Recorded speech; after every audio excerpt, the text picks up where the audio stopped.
Subscribe YouTube channel official iNews dan nyalakan loncengnya.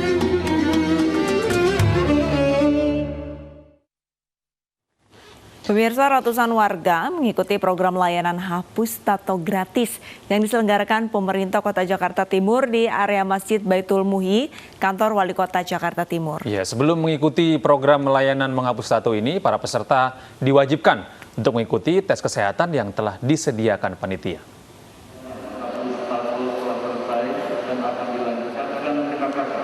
Sebanyak kurang lebih 120 peserta mengikuti program layanan hapus tato gratis di bulan suci Ramadan yang diselenggarakan oleh pemerintah Kota Jakarta Timur di Masjid Baitul Muhyi, kantor Wali Kota Jakarta Timur. Sebelum dilakukan penghapusan tato, para peserta diwajibkan mengikuti tes kesehatan dan tes Ginos COVID-19. Terlihat antusias, para peserta yang mengikuti layanan hapus tato secara gratis ini mengingat mahalnya biaya menghapus tato. Peserta hapus tato ini berasal dari semua kalangan. Bahkan mantan narapidana dan anak jalanan pun antusias mengikuti program ini. Alhamdulillah pada hari ini Pak Kiai memberikan program bantuan kepada kami. Tentunya ini inovasi yang baik, saya sangat apresiasi program ini di bulan yang penuh rahmat, bulan penuh keberkahan, penuh ampunan. Ada program lebih mulia lagi, di mana orang tersebut mungkin sebagian hari ini 60, besok 60, 120. Mungkin sebagiannya bekas anak narapidana, saya juga nggak tahu ya, akan hijrah nih kembali ke jalan yang baik. Program penghapusan tato gratis ini mendapat sambutan hangat para peserta. Didi, salah seorang peserta ini bahkan terharu saat akan dihapus tatonya. Dia merasa malu saat anak-anaknya menanyakan gambar-gambar yang ada di tubuhnya. Dengan adanya program penghapusan tato ini sangat berguna bagi saya ya, terutama untuk kayak saya udah malu gitu sama anak-anak saya, selalu tanyain kenapa ada gambar-gambar begini. Maka dengan program ini saya sangat berterima kasih. Program hapus tato ini merupakan salah satu agenda di bulan Ramadan untuk membantu warga yang hendak menghapus tatonya untuk berhijrah. Dari Jakarta, Rio Manik, iNews melaporkan. Ya, pemirsa, Masjid Nasional Al-Akbar Surabaya dipastikan akan menggelar sholat Idul Fitri 1442 Hijriah. Namun karena masih dalam situasi pandemi COVID-19, panitia sholat Id membatasi peserta sholat Id hanya 6.000 orang.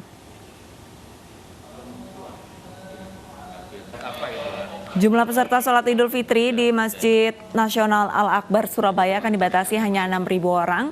Padahal biasanya dalam kondisi normal, masjid ini mampu menampung hingga 60.000 jamaah. Masyarakat yang ingin sholat Id di Masjid Al-Akbar harus mendaftar secara online terlebih dahulu. Nantinya jamaah akan diverifikasi ulang untuk mendapatkan ID card sebagai tanda jamaah sholat Id Masjid Al-Akbar. Sholat Id akan digelar dengan protokol kesehatan ketat dengan menjaga jarak, memakai masker, serta diperiksa suhu tubuh.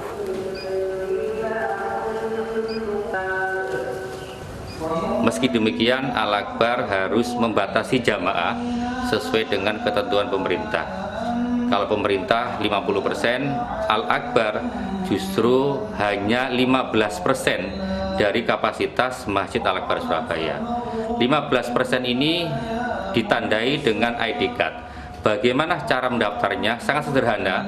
Kita sudah menggunakan sistem online sehingga masyarakat yang akan sholat Idul Fitri di Al-Akbar bisa mendaftar, melampirkan nama, kemudian nomor NIK, lampiran KTP ataupun KK.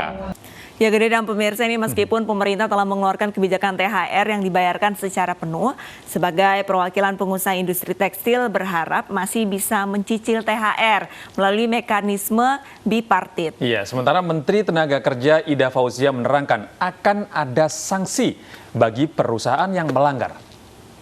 Di Asosiasi Pertekstilan, kita ke anggota, karena masalah masing-masing perusahaan kan nggak sama. Ada yang mampu, ada yang tidak mampu.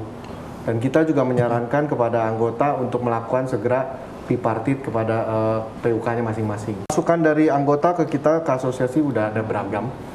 Mereka ada yang membayar 3 kali, ada yang 5 kali, mungkin ada yang sampai 6 kali. Ya, mungkin ada yang masih tahap proses negosiasi, ada yang tahapnya sudah tahap final, diterima istilahnya baik dari sisi pengusahanya maupun dari sisi serikat pekerjanya. sudah bisa menerima skema cicilan berapa kalinya. Ada harapan besar dengan pembayaran THR ini akan terjadi sirkulasi, meningkatkan konsumsi masyarakat, khususnya masyarakat pekerja atau buruh. Hitung-hitungan dari Kemenko Perekonomian akan ada perputaran 172 triliun. Pertumbuhan ekonomi kita kuartal kedua bisa naik. Bapak Presiden berharap bisa 7% kita bisa dapat kuartal kedua ini. Tradisinya setiap kali mau lebaran, euforianya seneng banget gitu. Jadi euforianya adalah saya pegang uang, saya ingin ke pasar. Memang seperti itu. Makanya ada kesempatan yang baik ini, sebaiknya saya juga menyampaikan pesan kepada teman-teman saya, seandainya THR-nya full gitu, berpikirlah mana yang kebutuhan dan mana yang keinginan. Ya pemirsa, berbagi di tengah pandemi terlebih di bulan suci Ramadan bisa dilakukan dengan banyak cara. Salah satunya berbagi hidangan untuk berbuka.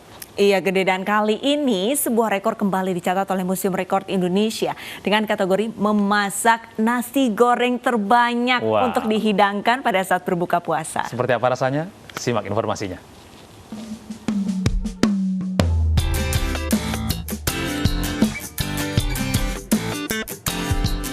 Sebagai produk terdepan bumbu praktis masakan, Sasa Bumbu memecahkan rekor muri dengan cara memasak nasi goreng yang akan dibagikan untuk kegiatan buka puasa di SMKN 57 Jakarta Selatan. Pemecahan rekor diawali dengan aksi memasak nasi goreng massal yang dipimpin oleh Chef Kongs dengan target sebanyak 20.000 porsi.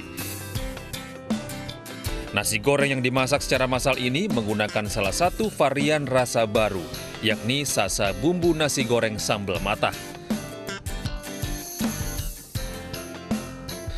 Meski digelar secara offline, kegiatan ini tetap mematuhi protokol kesehatan. Nasi goreng yang telah dimasak kemudian didistribusikan ke sejumlah masjid untuk buka puasa. Itu. Nah, sebenarnya sih latar belakang rekor muri juga saya ingin jelaskan bahwa ini bagian dari tanggung jawab sosial kami untuk kepada pelanggan setianya Sasa, yaitu masyarakat Indonesia. Kita berikan kebetulan juga ini bulan baik, bulan Ramadan ya. Jadi kita berikan untuk berbagi bersama gitu. Kita selalu berusaha untuk mencari inovasi-inovasi terbaru di tahun ini. Jadi kita harapkan untuk next ke depannya kita jauh lebih baik lagi, mengeluarkan produk yang juga disukai oleh semua masyarakat tanpa worry nih makan nasi goreng, itu harapan kita ke depannya. Penyediaan paket nasi goreng ternyata melebihi target. Hingga waktu yang ditentukan, Chef Kongs dan tim Sasa Bumbu berhasil membuat 21.562 porsi nasi goreng. 21.562 porsi nasi goreng yang rencananya akan dibagikan untuk ke masjid-masjid untuk buka puasa kepada masyarakat. Dan murid sangat apresiasi pada kegiatan pada hari ini, di mana di bulan yang penuh berkah ini, Sasa juga berbagi kepada sesama dalam bentuk nasi goreng. Kegiatan pemecahan rekor aksi memasak nasi goreng ini juga menjadi bagian dari tanggung jawab sosial perusahaan untuk membantu warga sekitar memenuhi kebutuhan berbuka puasa di tengah pandemi COVID-19. Dari Jakarta, Rian Rahman, Gali Bagas, iNews melaporkan.